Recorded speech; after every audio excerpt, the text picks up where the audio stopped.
Madam नमस्कार, channel में स्वागत करते हैं आपका। मोनिका पांडे, क्या कहना चाहेंगे महिला शक्तिकरण को लेकर? बीजेपी काफी 10 सालों से कार्य कर रही है, क्या कहना है? जी, हमारे जब माननीय प्रधानमंत्री श्री नरेंद्र मोदी जी 2014 में जब वो हमारे प्रधान सेवक बने, तो सबसे पहला काम उन्होंने महिलाओं को सशक्त करने का ही उठाया। जो आप देखेंगे, जब धरातल तक आप काम देखेंगे, आप महिलाओं को सबसे ज्यादा सोच की प्रॉब्लम थी, शौचालय की प्रॉब्लम थी। वो हमारे माननीय प्रधानमंत्री ने सबसे पहला मुद्दा महिलाओं के लिए शौचालय उठाया। और आप देखिए, आजकल गांव में घर घर शौचालय है, जिससे महिलाएं अब उनको रात को नहीं उठ के जाना पड़ता है और उनको इतना अच्छा फील हो रहा है, अपने आप को सुरक्षित महसूस कर रही हैं। दूसरी चीज मैं आपको ये बताऊंगी, हमारे माननीय प्रधानमंत्री ने सिर्फ योजनाएं देकर महिलाओं को सशक्त नहीं करा है। जो हमारे भारत में सम्मान और सुरक्षा की कमी थी महिलाओं के लिए, वो पूरी करी है। सम्मान मतलब आप देखिए नारी शक्ति वंदन के रूप में, या अगर आप देखेंगे योजनाओं के रूप में, हर प्रकार की योजना महिलाओं को सशक्त आत्मनिर्भर बनाने के लिए। मैं जैसे प्रवास करती हूँ, क्षेत्रीय टीम में हूँ, जब मैं प्रवास करती हूँ तो गांव गांव में जाकर आप देखेंगे धरातल तक ये योजनाएं उतरी हैं और महिलाओं को आप देखेंगे सारी महिलाएं सशक्त हुई हैं। उससे क्या होता है कि जब आपको योजनाओं का लाभ मिलता है, सशक्तिकरण आप बढ़ा रहे हो महिलाओं का, तो जब आप महिलाओं के लिए ऐसा काम करते हो तो महिलाएं भी अपने आप को सम्मानित महसूस करती है। और मैंने देखा है गांव गांव में महिलाएं जो पहले घर से बाहर नहीं निकलती थी, अब सिलाई सेंटर चलाती है, जो कि पीएम के द्वारा भी उनको सिलाई मशीन दिए गए हैं।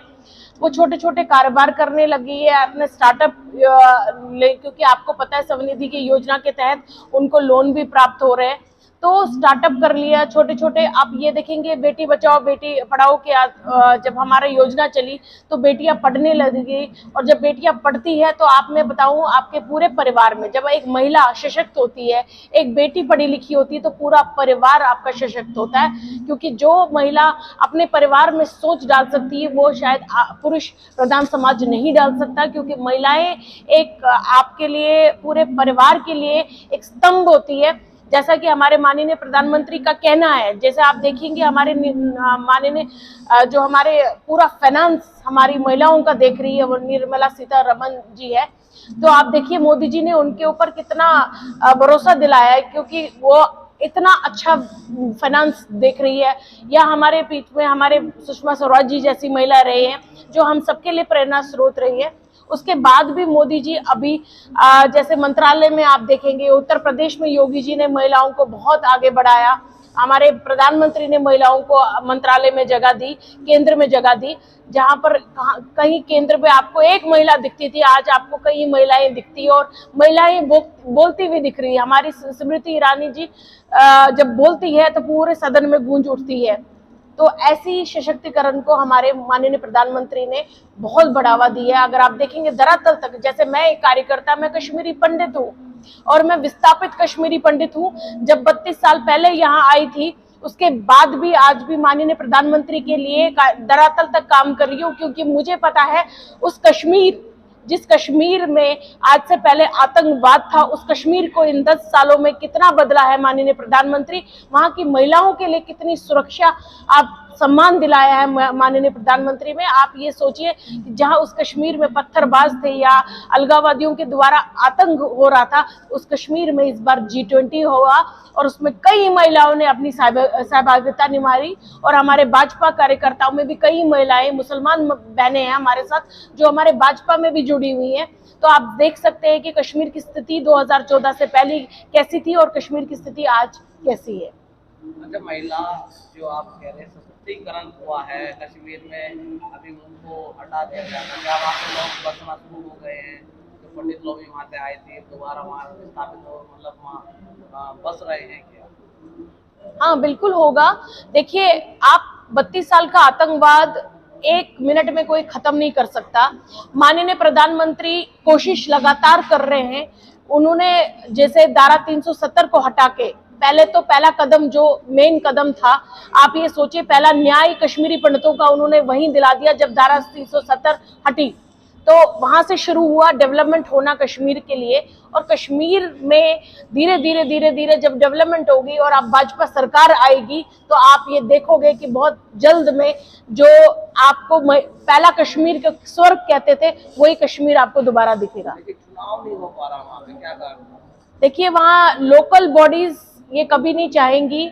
आप ये आपने अगर धारा 370 के टाइम देखा होगा कि नजरबंद क्यों किया गया था उन सबको, इसी वजह से किया गया था क्योंकि वो ये भी नहीं होने देते। ये माननीय प्रधानमंत्री ने इतना बड़ा जो स्टेप उठाया उसको बहुत आप स्ट्रेटेजिकली कह सकते हो कि कितने मजबूती से उन्होंने इस चीज को पहले स्ट्रेटेजी बनाई और उसके बाद इन धारा 370 को हटाया गया।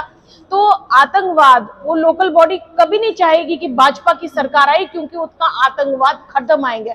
आतंकवाद तभी बढ़ता है जब आपकी लोकल बॉडी साथ रहती है। आप अगर देखेंगे वहां जितनी भी पीडीपी है, जितने भी हमारे संगठन है, सब मिले हुए हैं। आतंकवाद तो कभी बढ़ता ही नहीं। मैं कश्मीरी पंडित हूँ, मैंने देखा है कि महिलाओं पे कितना अत्याचार हुआ था, कितने बलात्कार हुए हैं। वो चाहते ही नहीं है कि कश्मीर डेवलप हो जाए, क्योंकि सारा पैसा उनको मिल रहा है। हमारे जो दूसरे संगठन है वो क्यों चाहेंगे भाजपा सरकार आए, क्यों डेवलपमेंट हो? क्योंकि जब महिला शोषण की बात करें तो मणिपुर में बहुत दंगे फसाद महिलाओं के साथ दुराचार हुआ, आपने भी देखा, मीडिया के माध्यम से भी गया, लेकिन सरकार ने और कोई ठोस कार्रवाई नहीं की। क्या मानते हैं? ऐसा आपको लगता है? ऐसा आपको लगता है? मेरा ये मानना है कि माननीय प्रधानमंत्री के दिमाग में सब कुछ चलता है। ऐसा नहीं है कि अगर कहीं पर महिलाओं का शोषण हुआ तो वो उसके ऊपर वो कार्रवाई नहीं कर रहे हैं, लेकिन उसके पीछे पूरा उनका एक विजन है कि कार्रवाई हर जगह होती है। अगर आप राजस्थान में देखेंगे, राजस्थान में भी ये घटना हुई थी, वहां पर भी अब सरकार भाजपा क्यों बनी? जब तक वो कार्रवाई हुई थी, महिलाओं को सशक्त किया प्रधानमंत्री ने, तभी इस बार राजस्थान के पूरी महिलाओं ने हमारे माननीय प्रधानमंत्री को सहयोग दिया। ऐसा मणिपुर की महिलाएं भी, हमारे जितने भी जान पहचान के हम लोग संपर्क में रहते हैं, तो आप देखिए ऐसा नहीं है कि उन्होंने कोई कार्रवाई नहीं की। ये हमें लगता है यहाँ बैठ के कार्रवाई बिल्कुल हुई थी और उन्होंने पूरी, आप ये बनाइए, स्ट्रैटेजी बना के उस चीज को हटाया है। तो आप ये देखो छोटी छोटी चीजें तो होती रहती है, उसको छोटी चीज को कैसे बड़ा बनाए वो विपक्ष बनाता है। अच्छा, अगर पिछली बार 2019 का चुनाव देखें तो पिछली बार भाजपा ने महिलाओं को सशक्त करने के लिए यूपी में 10 टिकट दिए थे, लेकिन इस बार 7 टिकट दिए। क्या मानना होगा, क्यों कम दिए गए? कौन सा सच है? नहीं, ऐसा नहीं है। नहीं, उत्तर प्रदेश में देखिए ऐसा नहीं है कि, देखिए मेरा ये मानना है टिकट सिर्फ ये इस आधार पे नहीं दिया जाता है कि ये महिला है, ये पुरुष है। टिकट उस आधार पे दिया जाता है कौन व्यक्ति वहां पर मजबूत है, मेरा ये मानना है। और उस मजबूती से जहां पर उन्होंने, हमारे योगी माननीय मुख्यमंत्री जी ने देखी कि मजबूती है, वहां पर टिकट बांटी गई। ऐसा नहीं कि 80 सीटें जीतनी थी इसीलिए मजबूत कैंडिडेट को उतारना था। और इस बार क्या एक लखपति दीदी योजना है प्रधानमंत्री जी की, वो धरातल पर गाँव में नहीं काम कर पा रही है, महिलाओं को ज्यादा जानकारी नहीं। क्या मानना आपका? नहीं, बिल्कुल लखपति दीदी, माननीय प्रधानमंत्री जी का एक अभियान आया था सेल्फी विद लाभार्थी, जिसके द्वारा मैं कम से कम 22 गाँव में मैं लाभार्थी बहनों से मिली और आवास योजना की उनको योजना का लाभ हुआ। और अगर आप ब्लॉक पे जाएंगे, ब्लॉक स्तर पर आप लिस्ट निकालेंगे तो आपको पता लगेगा कितनी सारी लखपति दीदियां हैं। और आप ये देखिए मध्य प्रदेश में लाडली बहना की वजह से ही आज भाजपा सरकार दोबारा है। जब तक वो योजना धरातल तक नहीं उतरी थी तो भाजपा सरकार, आपको पता है पूरे चुनाव में देश की जो आधी आबादी महिला हर चुनाव में जब उतरती है तो वो चुनाव कभी हार नहीं सकता। वो अपने माननीय प्रधानमंत्री के साथ है, हमारे प्रधान सेवक, हम महिलाएं सब उनके साथ है, क्योंकि जितना महिलाओं को उन्होंने सम्मान दिया है शायद ही किसी प्रधानमंत्री ने आज तक दिया है। 2 बार के सांसद रहे हैं जनरल वीके सिंह। हाँ? 2 बार के सांसद रहे हैं जनरल वीके सिंह और वो आयत वोटों से जीतते हैं गाजियाबाद में। इस बार टिकट कटा, क्या कारण? मेरा ये मानना है, आप इसको टिकट कटना कहते हैं, मैं इसको टिकट बदलना कहती हूँ। टिकट कटना ऐसा नहीं है। हमारे भाजपा सरकार में हर किसी को मौका दिया जाता है, एक बदलाव भी जरूरी है। ऐसा नहीं है कि हमारे जनरल साहब में कोई कमी थी और अतुल जी उसको पूरी करेंगे। नहीं, ऐसा नहीं। हमारे सांसद ने जितना विकास इस गाजियाबाद में किया है और आने वाले सांसद भी इस गाजियाबाद को विकास की पथ पे ले जाएंगे। ऐसा नहीं है, आपका ये सोचना है, सारे मीडिया वाले सोचेंगे टिकट कटा है। टिकट कटा नहीं, टिकट बदला है। और बदलाव, देखिए, जनता को भी बदलाव चाहिए होता है कि 10 साल से एक ही सांसद है। जनता भी चाहती है कि एक बार नया चेहरा आ जाए। ऐसा हमारे भाजपा सरकार ने सोचा। ये मौका इस बार अतुल जी को दिया गया। हम लोग अतुल जी के साथ है। लेकिन जब वो स्वास्थ्य मंत्री थे उत्तर प्रदेश में, उनका व्यवहार सारी जनता ने यहाँ देखा, कपाट बंद हो गए थे उनके, लेकिन अब उनको विरोध झेलना पड़ रहा है ठाकुर समाज। क्या मानना आपका, वो वोटें आपको मिलेंगे? ये मीडिया का भ्रम है कि ठाकुर समाज का विरोध झेलना दे। आपने शायद ये नहीं देखा कि मोदी जी की रैली में हमारे साथ सबसे बड़े ठाकुर जनरल वीके सिंह निकले थे। तो मुझे नहीं लगता ठाकुर समाज का कोई विरोध है। और मंचों से ठाकुर समाज चिल्ला चिल्ला के कह रहे थे अब की बार अतुल गर्ग, अब की बार अतुल गर्ग। लेकिन जब रक्षा मंत्री यहाँ पे आए थे, उनका मतलब जनता इतनी नहीं पहुंची उनकी मीटिंग में, वो भी विरोध किया था ठाकुर ने। क्या मानना आपका? जनता नहीं पहुंची। जनता क्या बात कर रहे हैं भाई साहब, मैं उस सभागार में मैं उपस्थित थी और जनता इतनी थी कि आप ये, मुझे ऐसा लग रहा था कुर्सियां नहीं मिल रही थी लोगों को बैठने के लिए। शायद मीडिया वालों ने वो कैप्चर किया जब राजनाथ सिंह उपस्थित नहीं थे। जब राजनाथ सिंह उपस्थित थे तो पूरा सभागार भरा हुआ था। और मैं आपके बता रही हूँ, राजनाथ सिंह का पूरे गाजियाबाद एक बहुत, मैं कहते हैं ना, बड़ा जी तोड़ उनके साथ एक गठबंधन है। ऐसा हो ही नहीं सकता कि गाजियाबाद की जनता, राजनाथ जी आए और गाजियाबाद की जनता ना निकले। यहाँ की महिलाएं वोट दे रही है, आपका मानना है, तो कितनी वोटों से जीत रहे हैं आपके साथ गाजियाबाद? इस बार तो हमने ठान लिया, महिलाओं ने 8 लाख पार। जब महिलाएं ठान लेती है तो हो ही जाता है। हमने पिछली बार ठाना था मोदी जी दोबारा, इस बार ठान रहे फिर से मोदी जी। यहाँ पर गाजियाबाद में अतुल जी 8 लाख से ऊपर वोटों से जीतेंगे। निश्चित रूप से ये जीत तय है। क्या कहना चाहेंगे आप महिलाओं को?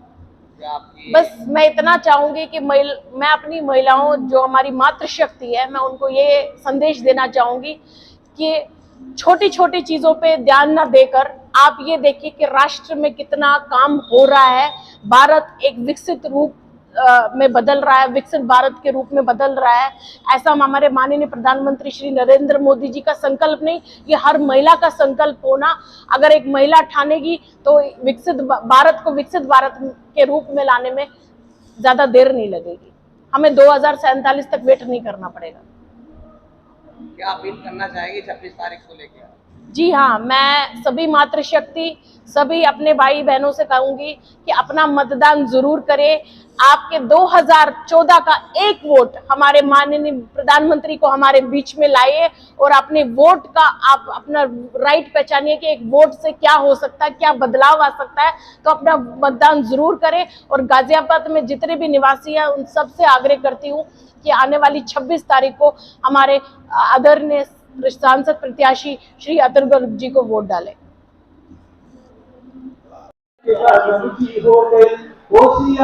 नमस्कार, प्रणाम। मैं खुशबू तिवारी आप सभी के बीच रूबरू हूँ GNA न्यूज चैनल के माध्यम से। आप सभी इसको देखिए, सुनिए, ढेर सारा प्यार दीजिए और चैनल को सब्सक्राइब करिए। बहुत बहुत धन्यवाद।